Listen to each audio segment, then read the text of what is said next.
Hello সবাইকে।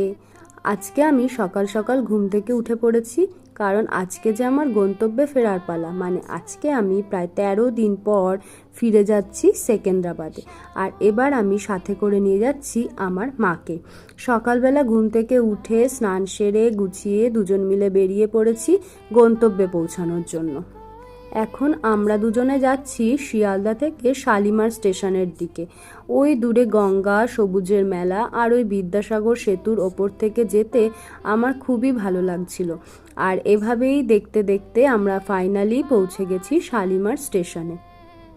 প্রায় 2 ঘন্টা আগে আমরা স্টেশনে পৌঁছে গেছি। এখানে বসে খাওয়া দাওয়া করে আমরা ট্রেনে উঠেছি, আর 4টে নাগাদ ট্রেন ছেড়েছে। ট্রেনটা এবার প্রচুর লেট ছিল। পরের দিন প্রায় রাত 12টা বেজে গেছিলো আমাদের নামতে নামতে। আর এটা হলো তার পরের দিনের ভিডিও। বাড়ি থেকে আনা লবঙ্গ লতিকা, তিলের নাড়ু, আমসত্ত্ব, গজা, ঘি, কুলের আচার, গোবিন্দভোগ চাল, আর সাথে ছিল মা মনসার মিষ্টি।